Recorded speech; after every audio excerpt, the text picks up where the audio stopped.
একই ক্ষতি বারবার হচ্ছে, অথচ এই বিষয়ে এই পর্যন্ত কেউ ওইরকম কোনো জোরালো বক্তব্য এখন পর্যন্ত আমরা সোশ্যাল মিডিয়াতে এখন পর্যন্ত পাই নাই। যে এই বিষয়টা কেন আমরা মানে খতিয়ে দেখতেছি না, যে বৃষ্টি হলেই সিলেট কেন পানির নিচে থাকবে? এটা অতীতে তো এমন ছিল না। এই 2 বছর 3 বছর ধরে আমাদের সিলেট অঞ্চলটা বৃষ্টি হলেই দেখা যায় যে মানুষ ঘর থেকে বাহির হইতে পারে না, মানুষের বাড়িঘর পানির নিচে চলে যায়। এই যে বন্যায় আক্রান্ত হচ্ছে সিলেটবাসী, এই বিষয়টা আমি মনে করি যারা উপরে আছেন আপনাদের একটু এটা অ্যানালাইজ করে দেখা দরকার, কোন কারণে, কিসের কারণে, এগুলো আমাদের একটু খতিয়ে দেখা দরকার। আজকে মানে ঈদ করে অনেকে আনন্দিত, ঈদের একটা মৌসুমে আমরা অনেকে আনন্দিত, সবার গড়ে গরুর গোশত আছে, সবাই বুক বিলাসিতা করতেছি, কিন্তু সিলেটে এমনও জায়গার থেকে ফোন আসছে যে আমরা কুরবানি দিতে পারি নাই। ঈদের দিন থেকে যে বৃষ্টি শুরু হয়েছে এখন পর্যন্ত বৃষ্টি চলতি আছে, মানুষ ঘর থেকে বাইরে হইতে পারতেছে না, মানুষের ঘর বাড়ি ছেড়ে দিয়ে দূরে কোথাও চলে যেতেছে। আপনারা জানেন 2022 সালে আমরা সারা বাংলাদেশের মানুষ সিলেটবাসীর জন্য জাপায়া পড়ছে। প্রবাসী ভাইরা তাদের অক্লান্ত পরিশ্রমের টাকাগুলি বন্যার্ত মানুষের জন্য বিলাইয়া দিছে।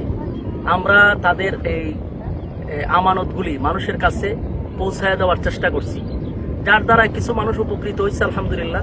শুকনা খাবারের ব্যবস্থা আমরা করছি।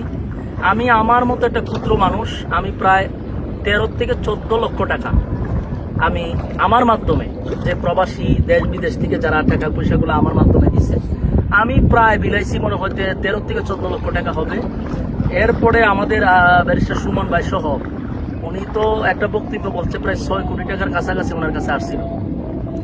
এরপরে তাশরিফ একজন আছে, এই যে গায়ক, উনিও দেখলাম প্রায় 3 কোটি টাকার উপরে উনিও বন্যার্ত মানুষের জন্য বিলাইছে। তো এই টাকাগুলি আসলে বেশিরভাগই ব্যবসায়ী এবং প্রবাসীদের অবদান। সিলেটবাসীর জন্য মানুষ যথেষ্ট করছে আলহামদুলিল্লাহ। কিন্তু 2024 সালে যে আবার এমন ভয়াবহ বন্যা হবে এটা হয়তো বা সিলেটবাসীও কল্পনা করে নাই। কারণ একটা বিষয় আছে, ওই যে 22 সালের যে ভয়াবহ বন্যার কারণে মানুষের ঘর বাড়ি এমনিতেই শেষ, নতুন করে আবার যারা ঘর বাড়ি নির্মাণ করছে এখন আবার সেই ঢলে আইসা যদি বাড়িগুলো আবার আগের মতোই ধ্বংস করে দেয়, অত্যন্ত দুঃখিত, মর্মাহত আমরা এই বিষয়টা নিয়ে। তো দেশবাসীর কাছে বলবো আবারও আপনারা সিলেটের প্রতি একটু নজর দেন। সিলেটবাসীরা ভালো নেই, সিলেটবাসীরা খুব কষ্টে আছে। আমরা সিলেটবাসীর কাছে আবারও দাঁড়াবো। আমাদের মাতৃভূমি এই সিলেট অঞ্চল, বেশিরভাগ এই সিলেটের মানুষ প্রবাসে থাকে, লন্ডন আমেরিকাতে থাকে। তাদের কাছে বলবো আপনারা সিলেটের দিকে একটু নজর দেন।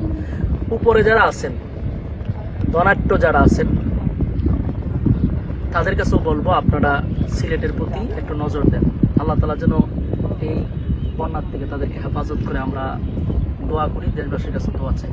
সালাম আলাইকুম।